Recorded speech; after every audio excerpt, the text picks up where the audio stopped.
What's up, guys? Welcome to episode 34 of Unfinished Business. My name is Taylor, joined as always by Matt and Corey. Still waiting on Tyler to come back full time. We thought this was the week. It was all meme. Next week, maybe. He was lying. See. He was capping to us. He's nothing but cap. Go on, Tyler. Go to his personal Instagram and let him know. Very upset, and then write. Yeah, please harass him on your on his personal Instagram, and if please go fight him. And if you find his address, like do something with that. I don't know what to do, but like something certainly. But we'll get. Please go to his mailbox and just lift the little flag up, even though he's not sending anything out. Yeah, got him. We'll talk about the TrueBank Des Moines Challenge presented by DGA. Some surprise winners, especially in FPO.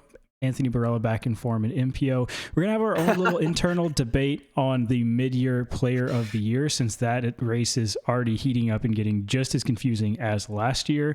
We got some games we're going to play. We're doing buy and sell disc golf stocks, and then we'll also make our picks for the Crocal Open. Everybody's over in Europe now. We've got the full field, so we'll talk about that here in a minute. But back to the beginning, TrueBank Des Moines Challenge presented by DGA. I thought it was a very entertaining event to watch. Adam Hammis had a good chance to take it down for a long time, but Gannon and AB both were just lights out the last round. For MPO, do you guys have any significant takeaways from the beginning? My significant takeaway is you made it sound like Anthony Barela won FPO. Yeah, that's exactly why I was wondering what you're laughing about, but I was rolling, bro. You said crazy events for the FPO. Anthony Barela takes it down from the MPO, and then you say from the MPO, and I'm like, hey, yo. We're back. No, like I think the course is sick, in my opinion. It's an awesome course. Yeah, I love Des Moines. It's a fun one. Yeah, I feel like this wasn't when I was like starting to watch it, I couldn't remember many of the holes. Like I hadn't watched this tournament a lot previously, but I agree. Like I had a ton of fun watching the course. Yeah, absolutely. And it's clear there's something about seeing a course that's been around for a while where they've slowly, where it's been around a while and they're okay with change, where they've slowly like moved stinkers so they don't exist. So you don't even like, even though there's a lot of par threes, you're not upset about any of them, whatever. There's someone who is willing to say, we have a good course. We're okay with changing things, potentially having a bad course in the interim and then having a great course. I feel like a lot of the courses you see, they're like, we have a really good course. We're worried that we're going to ruin it. So they don't want to mess with a lot of things.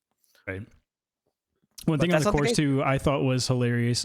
Gannon Burr shot an incredible final round to kind of come back from the chase card. Shot 12 down with a double bogey on 17. Gannon Burr also actually helped design hole 17. I thought that was pretty hilarious that like he played really poorly on that hole, and like obviously I don't think it cost him the win or anything. He was still pretty far out from that second round, or actually it was the first round that he played pretty bad. But bad in quotations. He shot 6. But compared to the 12 of the last round, that hole kind of did him in, it seemed like, towards the end, and it was a hole that he helped design. Yeah, and he still seemed happy with it after the fact. He's like, look at the statistics. look, they show for themselves. I'm happy with it. Yeah, when I saw round one and I did not find Gannon Burr after my initial like full scroll, I was like, uh-oh, what happened here? What's going on here? But then I checked in final day, and hey, he was up there, man. He did. I just didn't realize what all he had to do to make that happen. But. Yeah, what did he get, third? Yeah. Mm-hmm. Not bad. Not bad at all for where he was at. But, and I think that he actually shot 14 down. That's pretty goated there. Just GG's on the double bogey. Yeah, other than Gannon, I think main storylines for me were Adam Hammis and then obviously Anthony Barela kind of coming back and scooping up that win last round. I'll start with Adam. I don't feel like he really played bad. It was more that just he did kind of fall apart towards the end, but it was more that Gannon and AB were playing on another level on the last day. They were charging. I think it's easy to kind of look at the statistics and how the round shook out without watching it and say like Adam Hammis kind of coughed it up at the end, but I don't really think that's how it actually played out on the court. It was more that, he played a solid final round. The final result may not show that, but Anthony Barela and, Gannon to an extent just coming back in third, but Anthony, AB just came in and took that. Yeah. Absolutely. Yeah, this kind of tells us, hey, AB didn't just have a flash in the pan where he won a couple events, right? Because he had a very high chance of going back to the thing we've said about AB for the last like 4 years. It feels like AB is a super good player. He just can't win, right? And then he comes and wins, and we're like, hey, he's a super good player. Curse is broken, and then he goes right back to normal AB stuff. But he showed it's different nowadays, so kind of sick there.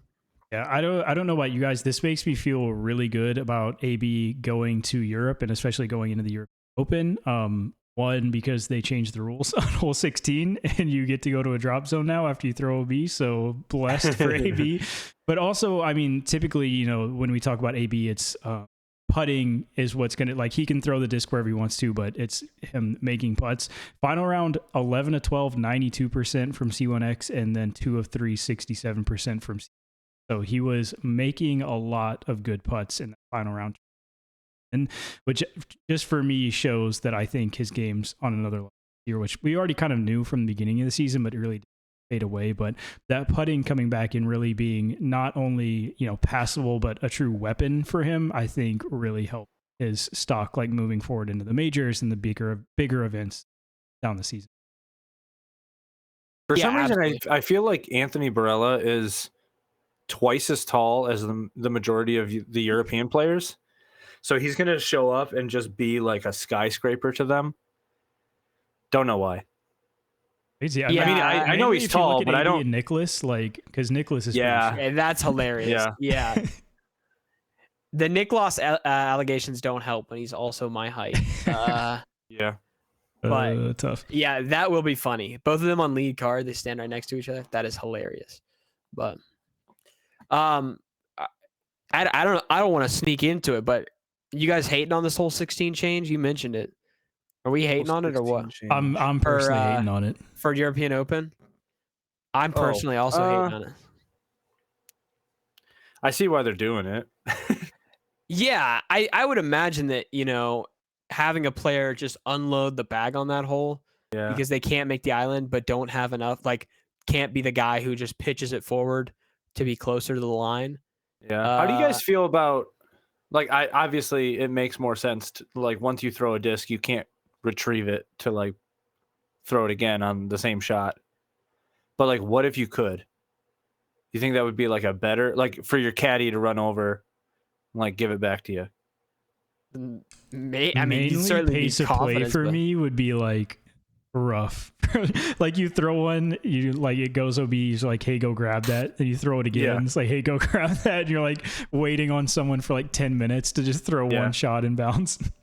I'm just curious because it's like, yeah, you lose golf balls like while you're playing, but you don't lose the club. Like, so, and also you can't, it's like,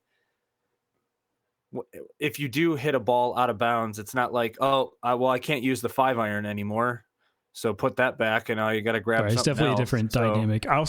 Saying that, I wonder what would have happened. Like, what happens when AB's out of discs, right? Yeah, like if he just completely runs out, or you just, everyone counts to 10 and whatever you just lay up. Yeah, whatever disc he can grab within 10 seconds is the only one that he's allowed to use. Yeah. The biggest unfortunate part of this is, in a couple years, if that was the same way it was, you know, we'd be like over under. They throw 4 shots before they get it on the island. Yeah, you get little side bets going on. That'd be so funny. Could you imagine if it was Ricky in that position and he unloads 2 Zuka carts of just? Oh my goodness. He's like, these discs. 8 explorers are actually going to work pretty well for this shot. You got to be. He's prepared out there. He is prepared. Yeah. You got to give that to him. I think the only other thing, I would say a little distraction. I think the only other thing about Des Moines, at least from the MPO side, obviously Matteo kind of snuck into a second place. Really just played well throughout the event. Very consistent. 1066 round 1, 1062 round 58. 3. I feel like he also was 100% C1X putting in the last round. I feel like this is bad to say. I feel like Matteo was just kind of there. Like, I knew he probably wasn't going to win, but he was also just, playing well. So nice to see him back up top. Does that change you guys' thoughts about Matteo, moving into Worlds, majors, European Open, anything like that moving forward? Or is this just kind of a good win in a light field, or not win, but a good finish in a light field for Matteo?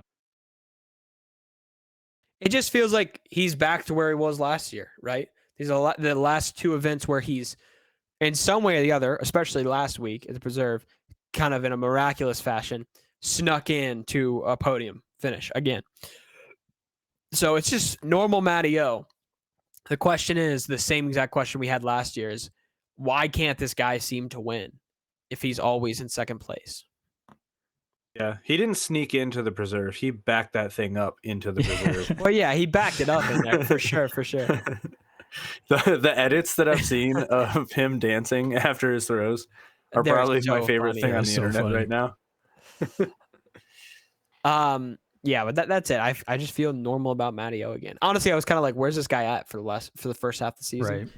Got a couple good finishes here. He so definitely they're did start slower, but yeah, it's nice to see him kind of coming back into form. I did not watch a ton of FPO. I think the main thing that I just wanted to point out is it feels like to me that FPO, at least kind of the narrative, is kind of catching up to MPO, where Emily Weatherman gets her first win, is 18, and second we have Eliezer Midling, who is 16. It feels like we're kind of, in MPO, we've been talking forever about, the Ricky and Paul era is done. We've got all this young talent coming in, and it kind of wasn't that way in my mind for FPO, where it was still, not really Paige and Kat anymore, but Kristen, obviously an older player, Owen's been up there, an older player, but now it does seem like kind of younger talent is catching up in FPO at least. Yeah. Yeah, and it's going to be such a cool clash here. We've got Silva, who's on a crazy streak. Emily Weatherman, who's got this, she's like just popped on the tour, and she got a W here on a, mostly full field. Holland Hanley was there. Owen Scoggin was there. You've got Kristen Tatar, our world champion, also coming back at the next event. Like, we're about to cluster up a lot of really fun FPO play in the next couple events. How do you think Kristen's going to do? Like, do you think she's going to be rusty, or do you think she's going to be like pacing herself, or is she just going to go out of the gate like?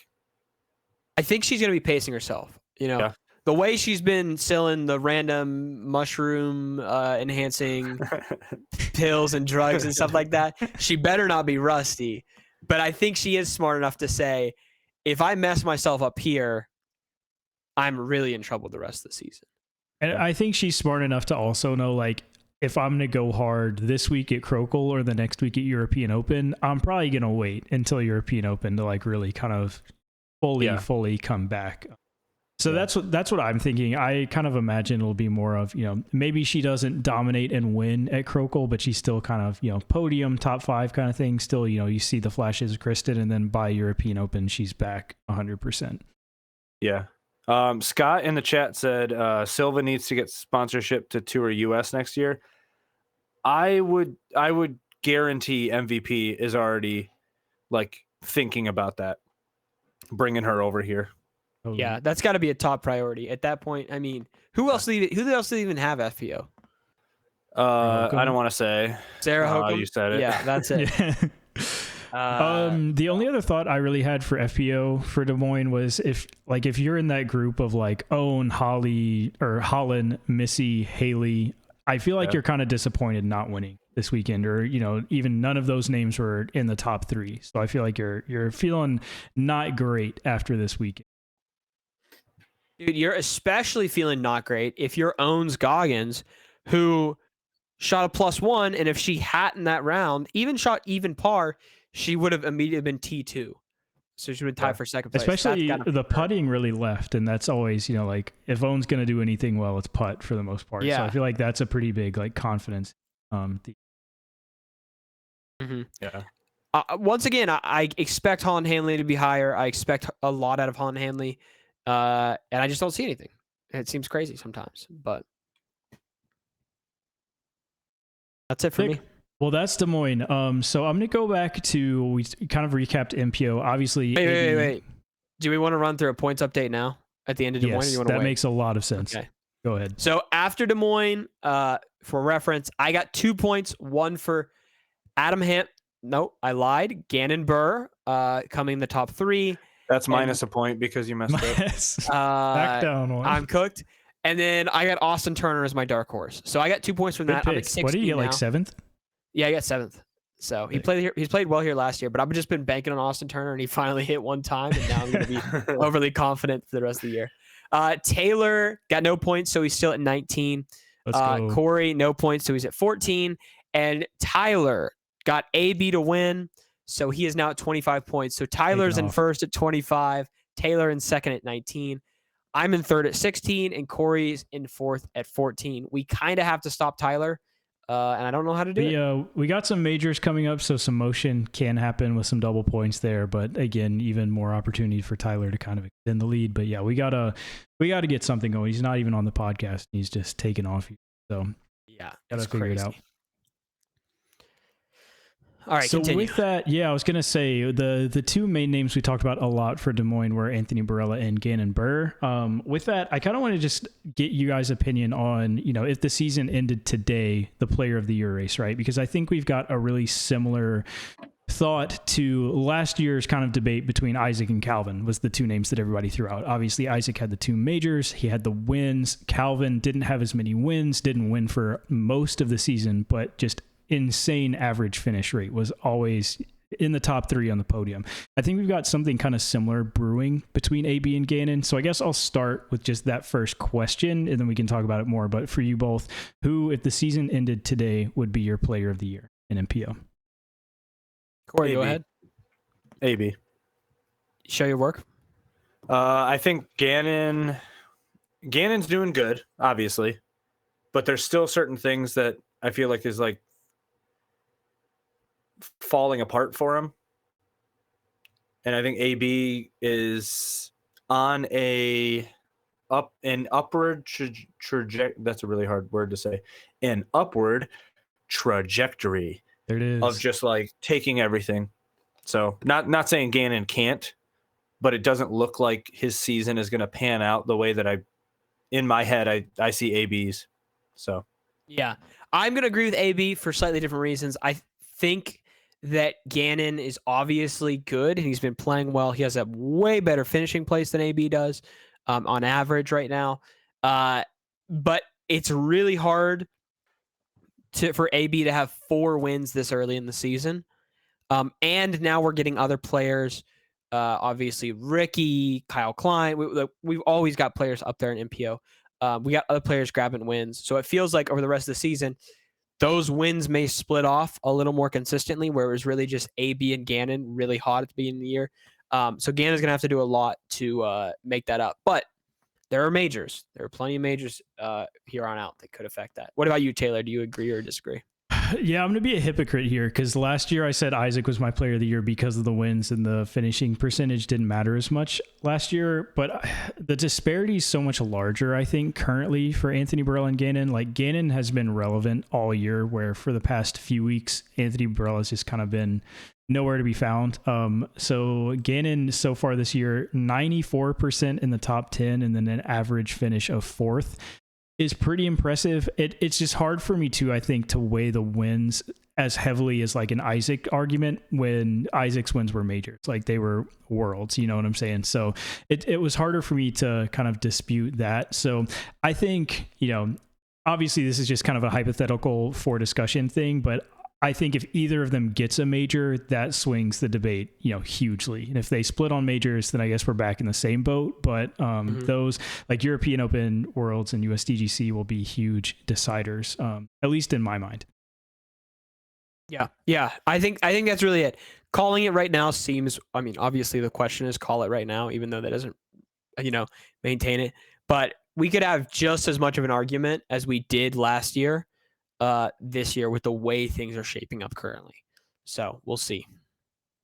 If you had to pick someone not of 2 names, or I guess a name that is not one of those 2, Anthony Barela or Gannon Burr, right? So that would be your pick to be player of the year this year. Just kind of come from behind, snags like 2 majors and just enters the conversation. Who would you pick? Corey, any idea here? Like if someone did that? Yeah, who would your prediction be? Someone has a chance to do that.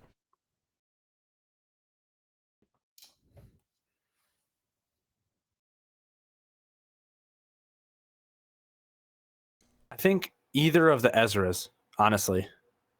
Okay. I think Ezra Robinson definitely has a chance. Mhm. Yeah. And I think I want Ezra Aderhold to have a chance. So he looks so good when he does his practice rounds. Like he's throwing so well. Yeah. I think the nerves just get to him.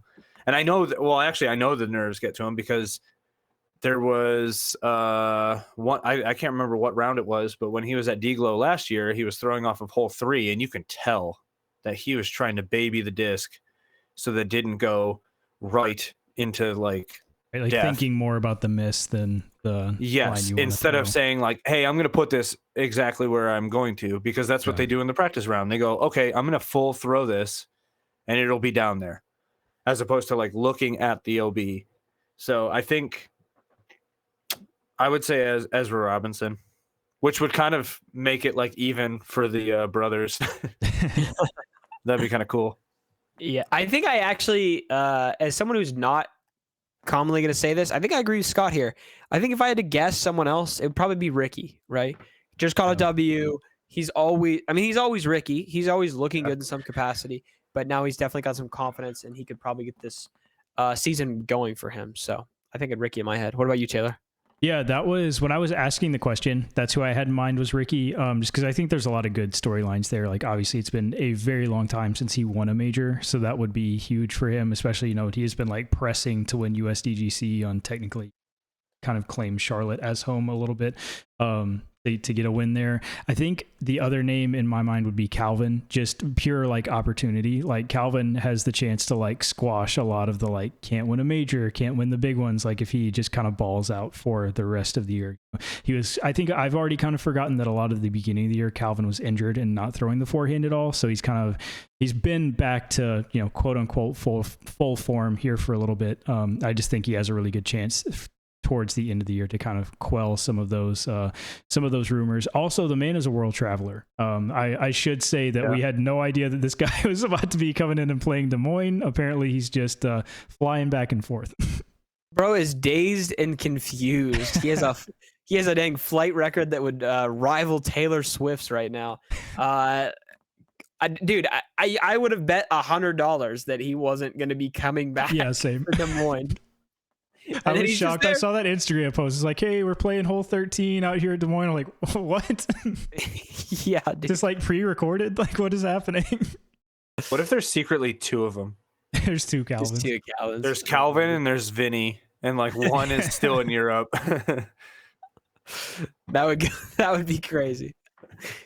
Calvin wins Des Moines, and then Vinny wins the next event. And you're like, dude, the secret's just being dazed and confused from. Yeah, I just have to be completely jet lagged. Yeah. Big ups to him, man. He is a world traveler. You are right about that, Taylor. Have you heard about that? Like, they call it raw dogging a flight, where you don't no music, no movies, no nothing. You're just sitting there. Yeah. For some reason, I just think Calvin is a monster like that. Yeah, he's just sitting there like this. He's just sitting there like this, and then he does that little nose twitch. I could see it staring straight forward into the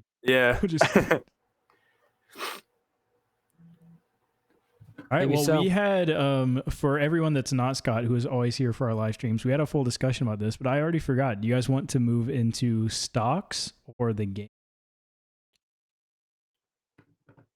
Let's do stocks. Let's do stocks. That's fine. Because I want the game. The game's always like the cherry on top.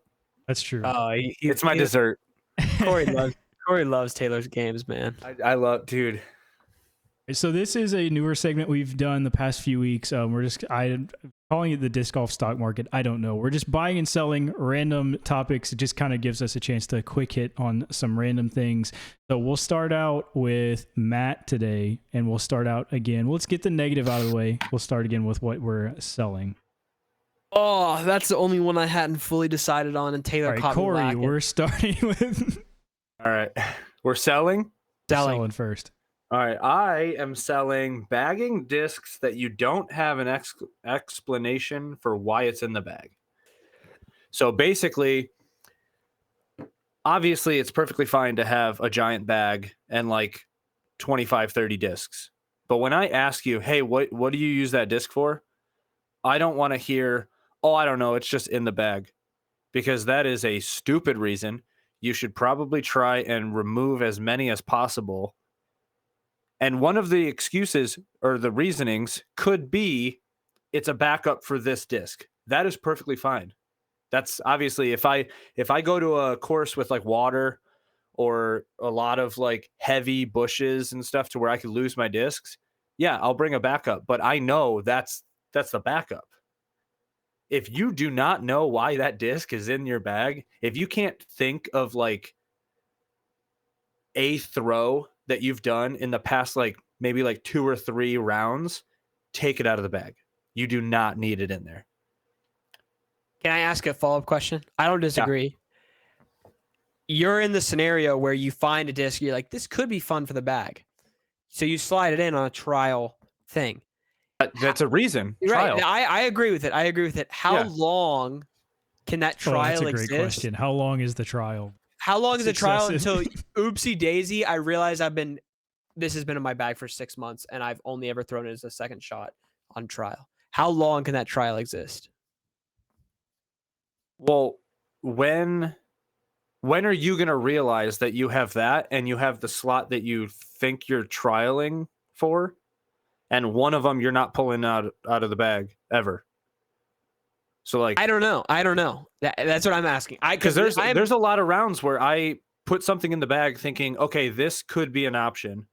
Mm-hmm. And then the same day, halfway through the round, I'm like, why did I even bring this? There is no point to have this. And then there's discs that I've had in the bag for like a month or two.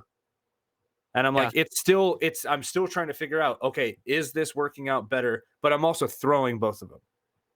When you look at your bag and you, oh, sorry. No, I was just saying, I feel like when I've had that situation in my bag, if I had to say like a timeline, I usually, where like anytime I'm throwing the shot I'm like trialing it for, I'm also throwing that one.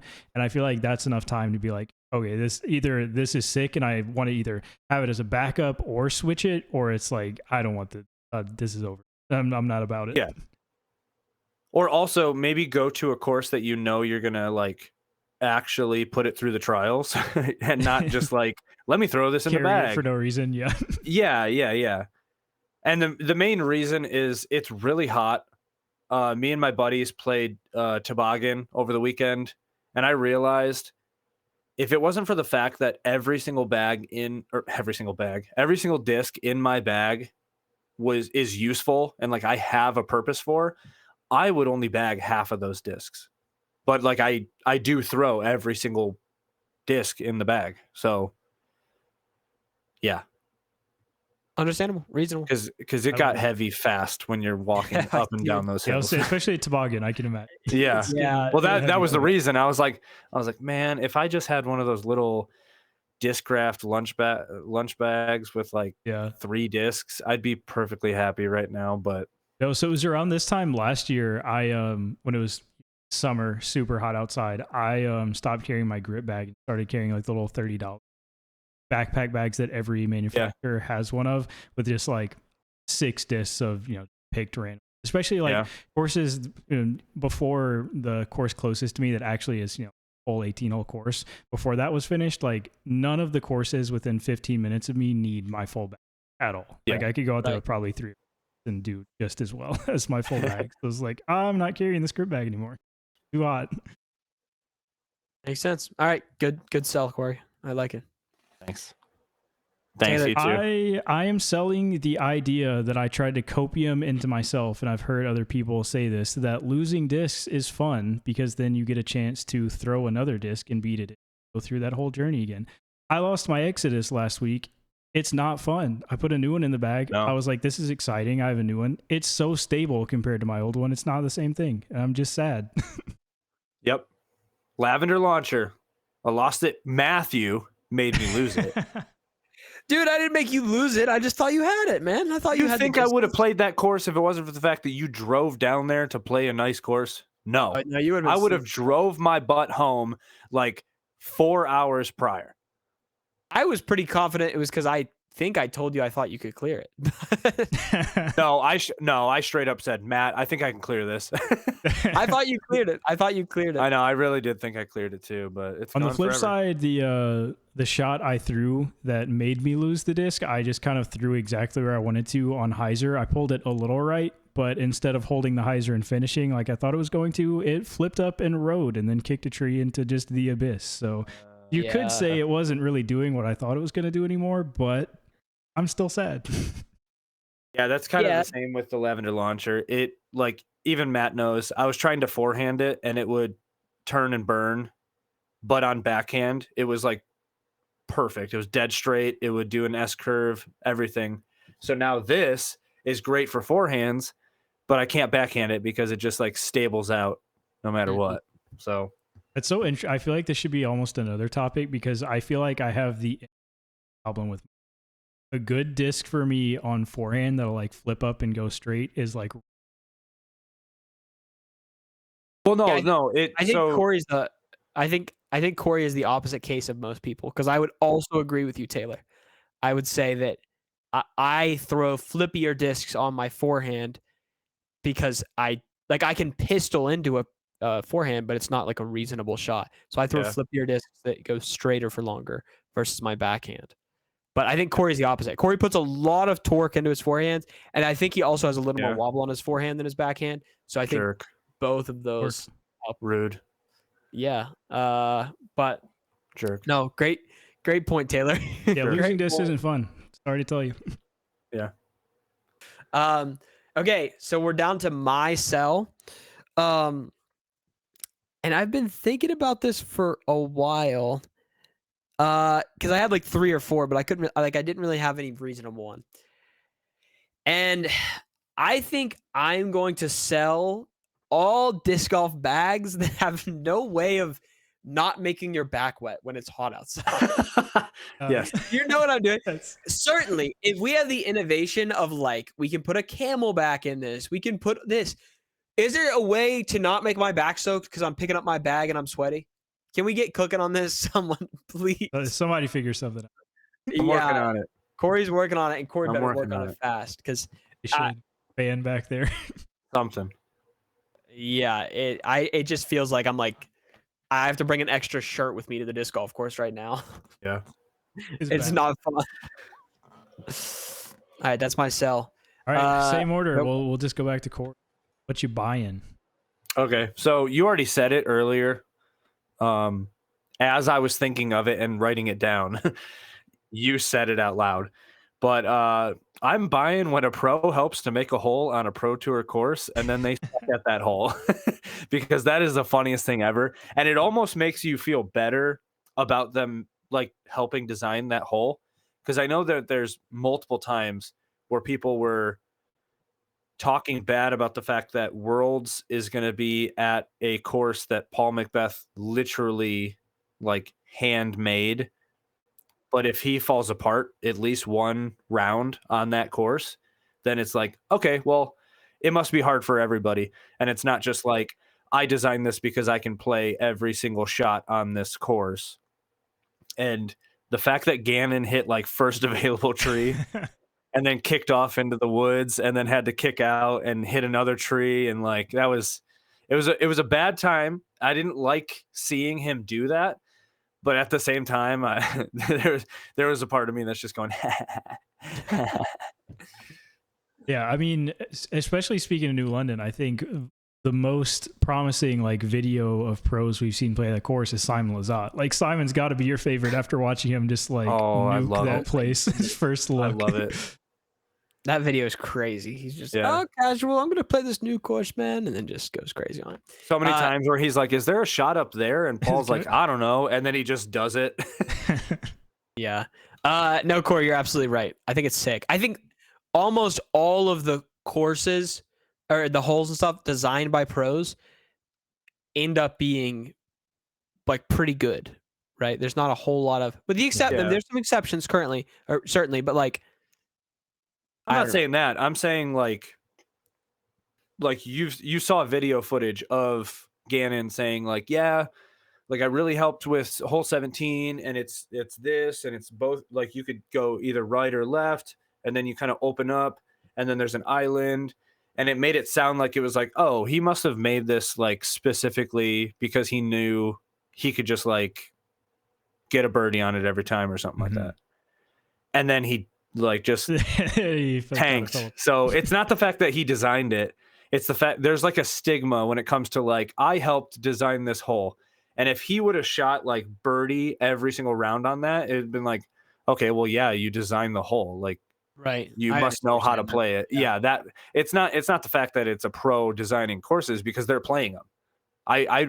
You know how many times I look at the practice rounds with Goose and he's talking about like, oh, it would be really cool to do this and this. Can we please get him to design a full course and then have everyone play it? Because he has some great ideas. Almost as good as Moguls. Almost. Hey, Yes. I have to halt the segment because Scott said cart it about instead of carrying a bag. Corey, can you describe the kind of disc golf near my location?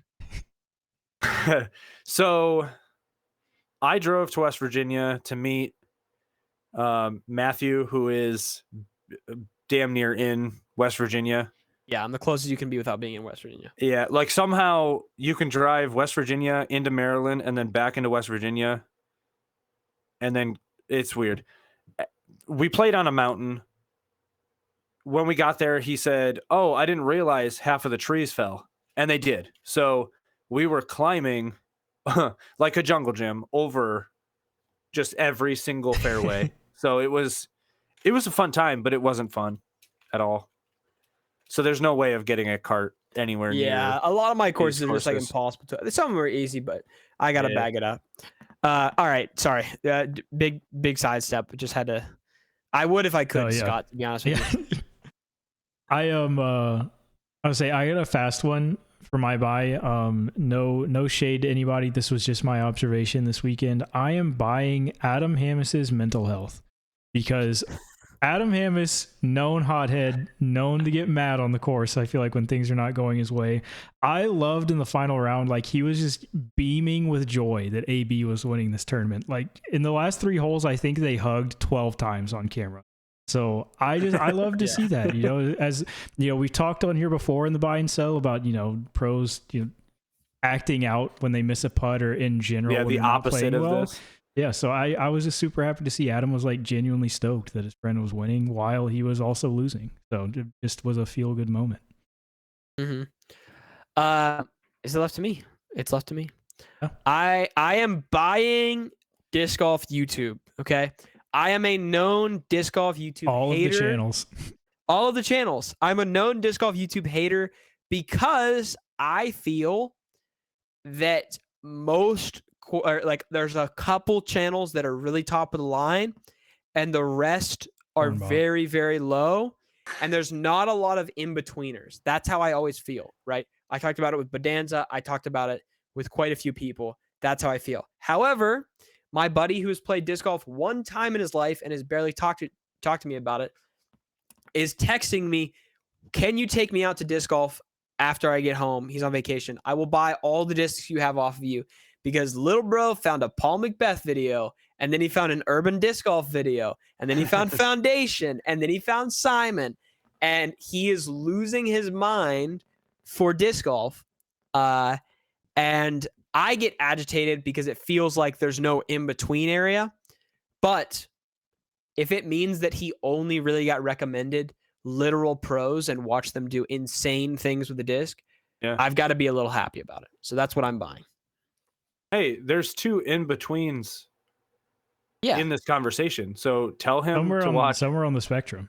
Somewhere on the spectrum. Yeah, high tell on the him, spectrum. Tell him to watch Completely Corey and Ursa Disc Golf. And Corn Bob. And Corn Bob. Corn Bob is no more. All right, sick. There's the buy and sell. So we've got options here. We've got the game. We got Krokol picks that we'll loop Tyler into. And then I completely forgot Matt also has a question for us. So I'm going to leave the decision up to Corey on what we transition into next. Let's do picks. Picks Right. and then Matt's question. Picks now is crazy, but okay. I rock with We'll it. send it, Let's bro. change So it we just switch up the order. I don't want 34 anybody episodes to be in. prepared Somebody for might be these picks. conditioned. They think, we're doing picks now. We're doing the game here. No, we'll flip the script. I love it. Yeah. Okay. All right. We're doing picks. So interestingly enough, in first in the whole season, Corey now gets to decide the order. Oh, I Yay. love this. Yeah.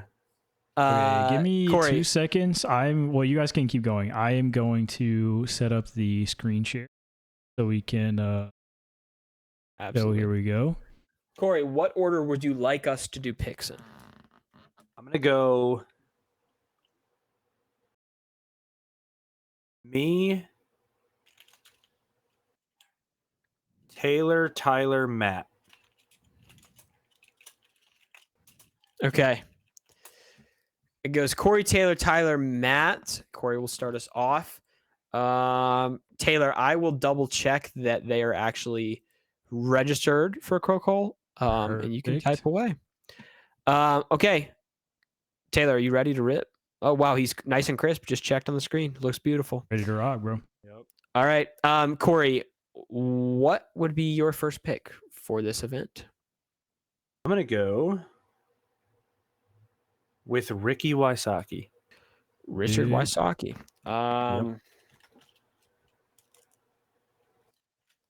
Yep, he is on the list, obviously, but cool. All right. Double check. Man, I think I have to do it. I think I'm going to take Gannon Burr. Obviously it's his first time over here, and that may bite me just on his this is Gannon experience, but I feel like he's just a podium lock, man. He's just always up there. Yeah.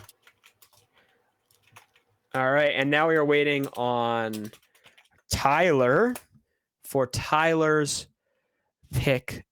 Once again, gone from the podcast. Do you think Tyler is getting someone else to pick for him, considering he's not here and he's popped off? And now he's popping off. Yeah, maybe we need to launch an investigation. Yeah, picks. we should launch an investigation. And Tyler's going to go with James Proctor for this event. He's acclimated. He's been over there. Yeah, that is true. He is acclimated. He's been over. Okay.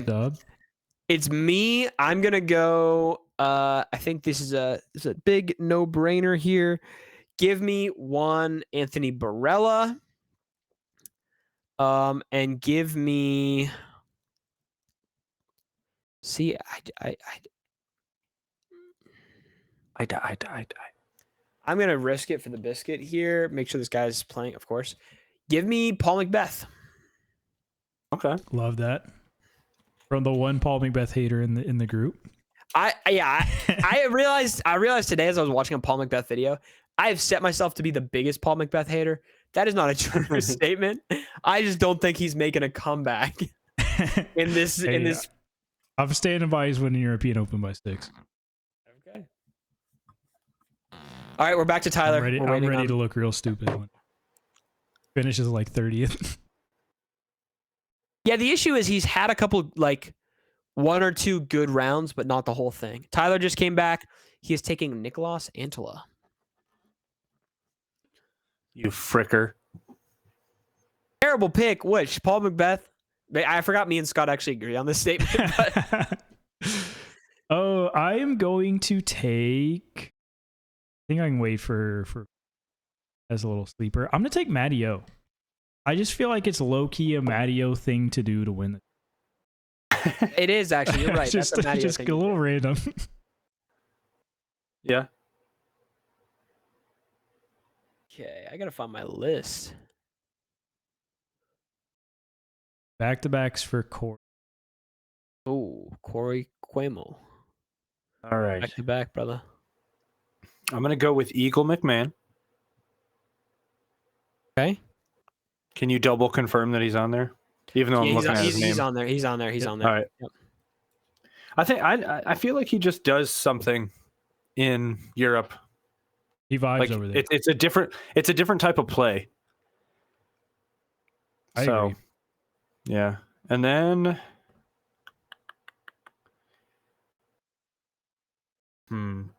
Do I go wild card? Oh wait. We love a wild card. I kind of got locked into the fact of picking my dark horse and forgot I have to actually pick a third. Well, I considering do the that fact that every I time. don't care about the points because I treat this like whose line is it anyway? 'Cause you're- I'm gonna go with Gavin Babcock. All right. okay. Yep. He started out He is- nice at Yep. Des Moines. Mm-hmm. Yeah. I do think it was kind of random, but I'm gonna go and lock it in. I'm gonna take Bradley Williams, last year's winner. He did beat Paul, who was kind of, I don't want to say charging, but looking better. We'll see how he does with the full field here, but he is last year's winner. I'm gonna give him. All right. And we're waiting on Tyler. Perfect. Look how clean that is. And we're getting crazy with Anthony Barela's name. Oh, he already got Bradley. Bro's a little too slow for his own good. Let's see what this boy's got. I'll be honest, there's not a lot of top players left in the field. Taylor's really just going for whatever. Let's see what Tyler wants to do here.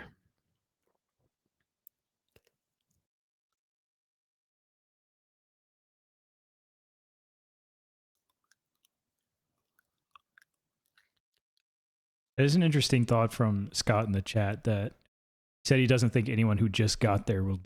I do put a lot of stock in the Jake Proctor pick in that he's been over there a while and he's already won. So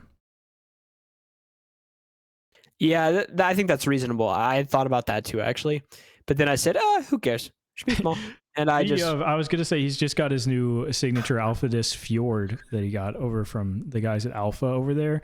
Do you guys see the custom stamp Theoses that they're? I was putting out about to for ask Eric that. Oakley, bro. That was so funny. It was the funniest thing, Corey. For reference, since you might not know, it is just a conversation. It's like a bunch of comments hating on Eric Oakley, or like a conversation. It's a or something. conversation really? back and forth on like an Instagram reel. It's literally just a screenshot that they printed on, I think, 6 of his signature Theos, which is just like, how did you get a 7 on this hole? And Eric Oakley responds like, just bad shots. And this dude responds like, is that good? And Eric's like, comes to the comments like, obviously not. But it's so funny. All right. To put that on a. Yeah, that's hilarious. I saw that. I was like, good night. How do I get one of those? Tyler's come in. He is taking Jesse Niemanen. Love it. And that brings it back to me. I'm going to take Paul Ulibarri.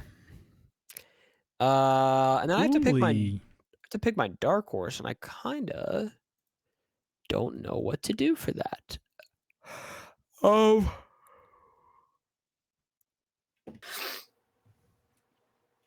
me see. Give me Johan Heinonen. Is that how you say it? Am I smoking crack there, or is that close enough? You spell his first name Joona. Oh, it's Yuna. Yuna. Heinonen. I rock with that. All right. I'm done. We're back to Tyler for his dark horse.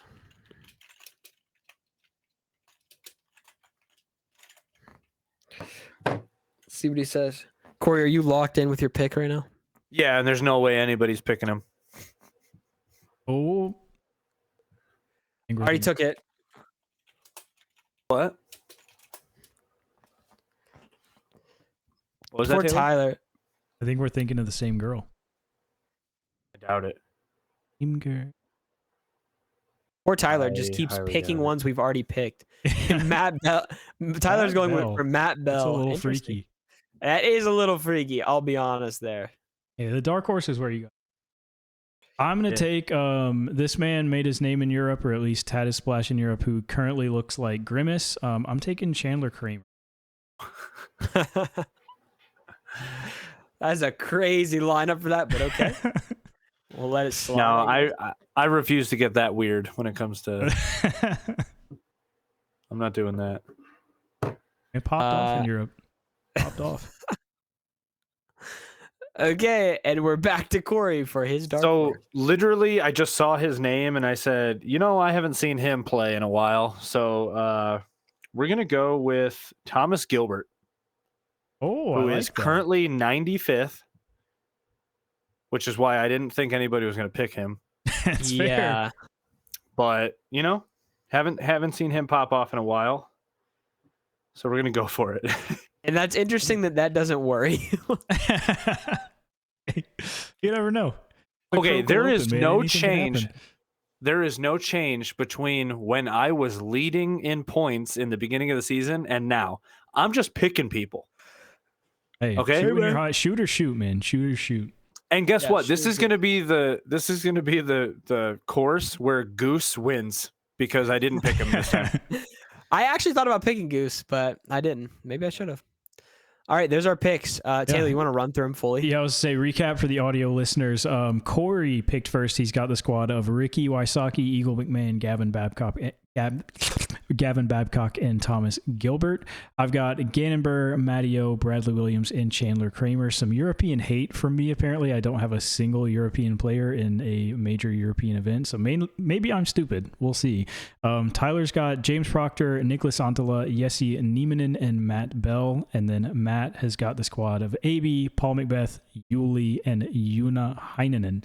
I'm not gonna lie, it was my first instinct right now to wrap up after we do picks, but we flipped the order around. So we're gonna go into a question that Matt had posed earlier, which was if you had to give a piece of advice to any new or beginner player, I think wrapping into his friend that he's about to take disc golfing. It is. Buying It all has his wrapped discs into now. it. What advice would your be? So does anybody want to take it off the top? Does anybody have something they're thinking of?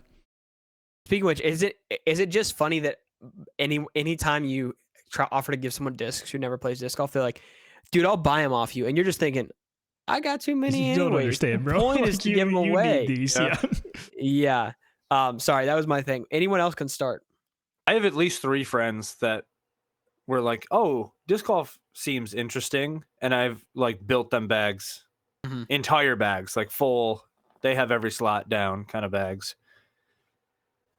Corey, would you like to start with your advice? Go for it. Yeah, I'm gonna say start with drivers. Okay, just throw nukes, destroyers, Built. anything overstable. I'm just kidding. Do they want to have fun or do they want to get good? Because that's 2 different. See, that's the question I've been thinking to myself, and this might play into mine as well. In my head, they want to get good. Okay, if they want to get good and they're saying, "Hey Corey, how do I get good at this sport that I just started playing?" I would say get an object. Doesn't have to be a basket. Just get something, a cone. It could even be your bag. Start at like 60 feet and toss every single one of your discs and try and make it like within bullseye of your bag or the object. And then go to 70 and 80 and 90 and see what every single disc does at that distance. Because I feel like a lot of people know what a zone does, but they don't know what their fairway driver does from that distance. From 100 out, are you ever going to need to do that? Probably, because you could be in the woods somewhere and your zone is not going to work the way it does. There's going to be too much wind. There's going to be too much water, fire, air. Last Airbender. Okay, I just brought that in. Yeah. But if they're just starting out, I would say go from like 50 or 60 and just move out 10 feet every single time, or even 20, 25 feet every single time. But just get good at the short stuff because the long stuff will come like eventually. No, I love that. right. Makes a lot of sense. Taylor, do you want to go next? You want me to go next? Yeah, I had 2 kind of quick ones, so I'm cheating because I had 2. So one's like very, I think first level. Both of mine are about disc selection. I think one's very like base level, and two is like you've played for a couple months and are getting a little bit more serious. So I think my initial one is that to throw lightweight discs. I think lightweight discs are like super criminally underrated for newer players in that it kind of helps you stay away from only throwing things that are super understable to get them to fly for you. Whereas you can still take, a mold, get used to like a hand feel of a disc that you will be throwing when you do develop more arm speed, but it's got that lighter weight. So it's easier for you to throw and get up to speed. My second one is that when you're picking a putter, I think people think way too much about how it flies and not enough about how it fits in your hand and your hand size. So more of just when you're actually picking a putter, who cares how it flies? Because within 30 feet, for the most part, 99% of putters are going to fly the same anyway. Just like feel as many discs as you can and find one that's like, oh, this feels really good to me, and then work with that from there. A great one. I also have two, so I kind of snuck two, which is fine. Can I interject really quick? Yeah, Absolutely. The only reason that the Marvel hand feel, it is the most comfortable disc I've ever felt in my hand, which is why I putt with it. There are other putters that I've putt better with, or I used to putt with, and I was just as good, didn't feel as good. Yep, makes sense. 2022 putt of the year.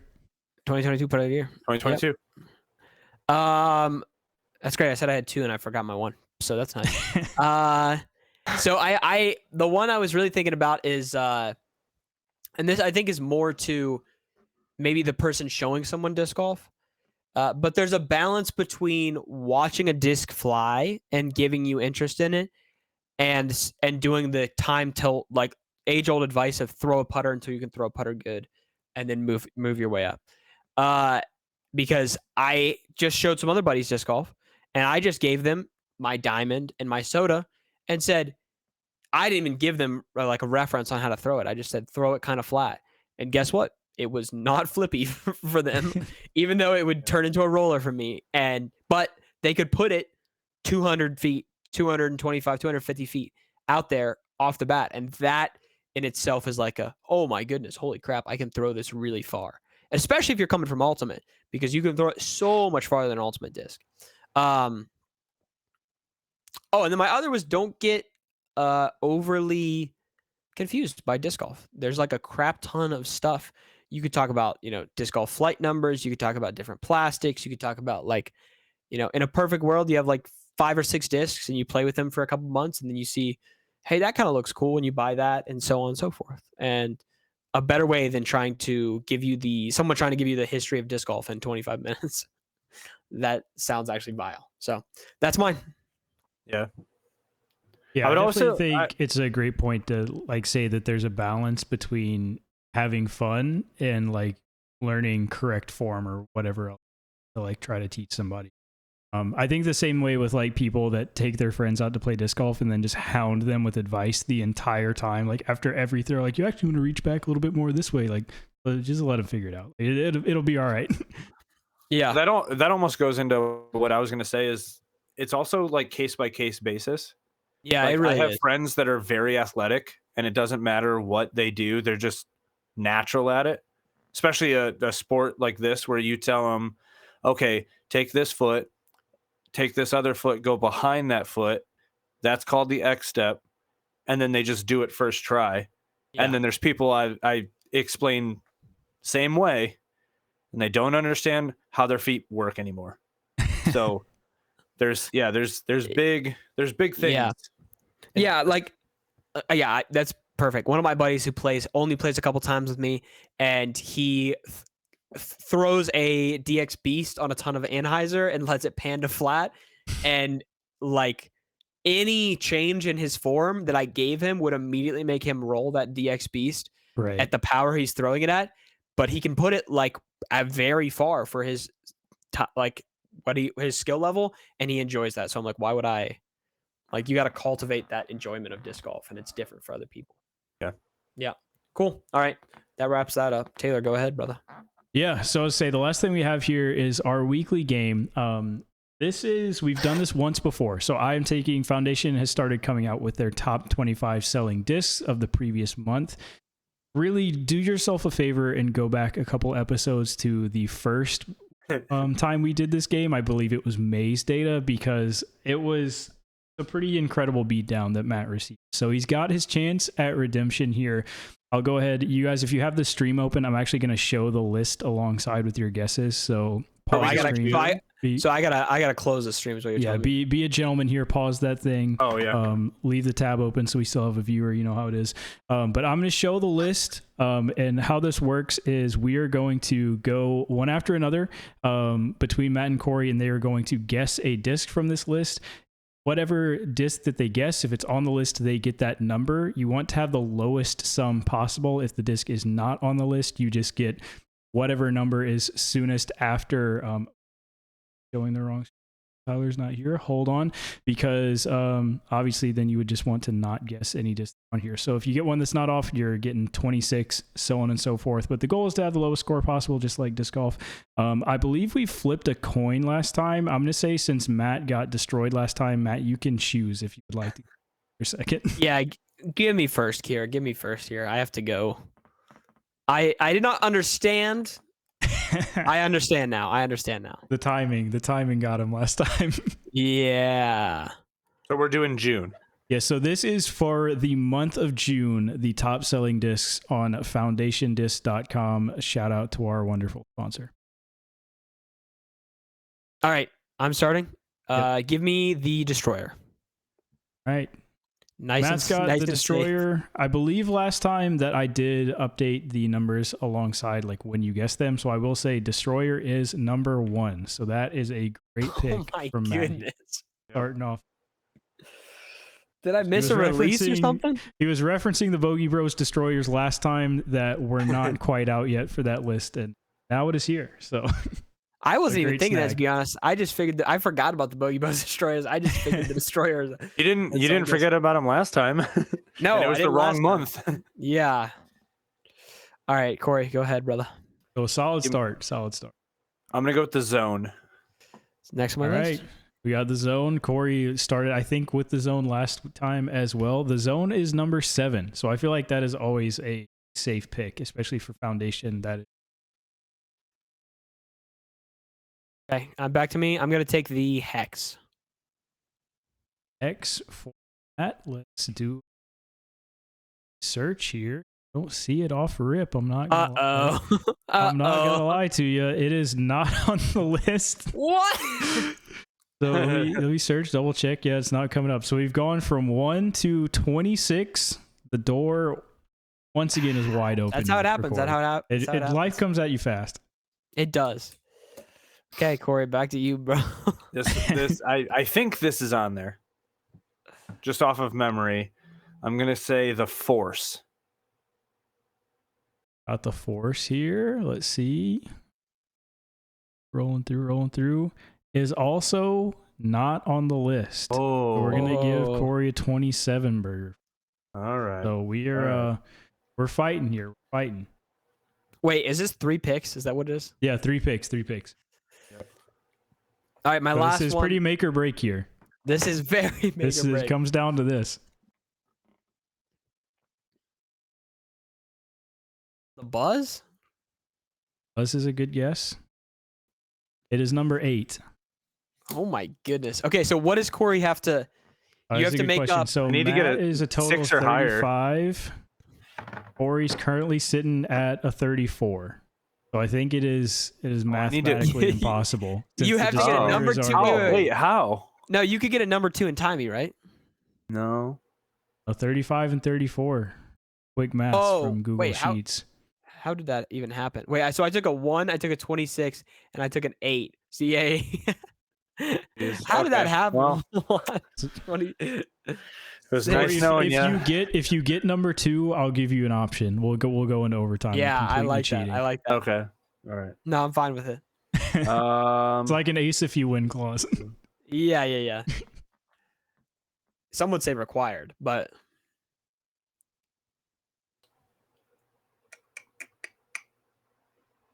I can't believe Corey has his wife standing on the side, just scrolling down the list in front of his eyes. Yeah. Shameless. It's shameless. I don't know if this is gonna be it, but let's go with the ozone. The good guess. I like the guess. I don't think it's on the list, unfortunately. It is not. So What was number 2? shout out to Matt for redeeming himself there. I'll go ahead and roll through the list. If you do not have the stream pulled up, it is the Innova Destroyer. The Gateway Wizard is number 2. I believe the Birdie Blend Wizards are pretty popular. Yeah. I think they've sold out every time they got. Time Lapse in number 3, Detour at 4, Gorgon, Zone OS, and then the Zone, Buzz, Crave, Tesla, Glitch, Swarm. I'm kind of surprised the Swarm isn't higher, but I guess it has been out for a little bit. Pure, also surprising. Wraith, PA3, Cookie, Envy, FD, Rhythm, Wild Honey, Insanity, Zeus, Dimension, DD, and DD3. I think they had some notes up here. Oh yeah, they mentioned that the Birdie Blend Wizards had come out. They released a Stob Mob Zone OS stamp, so I think that helped it kind of up in the 6th spot. And they also had that Clash video come out, so kind of impacted some Clash ranks. Yeah. Shout out to Matt. You know, what a comeback! It was short-lived. Can we do this? Can we do this next month when Tyler's here? Because apparently he's saying, "Come on, dudes." That is true. A lot harder than you think. Especially when you're just put on the spot with nothing in your brain. I'll be honest, I did think I remembered the Pure being on there last time as well, and I knew the Envy would be on there. I wasn't really thinking about the FD or other things like that. But yeah, it's a little more of a mix of the always best-selling discs and the discs they recently did videos on. It's a more balanced mix than last time I only did discs they did recent videos on, and then, you know, kind of messed myself up there. But now I'll take my W and hold my head high. Love to see it. With that, I think that's all we got. So shout out again to foundationdiscs.com. If you need any disc golf, discs, supplies, bags, chalk, they got a little bit of everything, patches. Who knows? Just go buy something from Foundation Discs. Tell them we sent you over there. I don't think there's a way you can do that, but it felt like the right thing to say. You can in the comments. There you go. In the comments of your order. From Unfinished Business. As always, like, comment, share, subscribe on the YouTube stream. If you prefer to consume your podcast via audio, Spotify, or Apple Podcasts, we are also on those platforms. So check us out there as well. Join us in, I think, our current 2 5-star reviews. Shout out to those guys. And with that, that's all we've got. We'll see you next week. Bye.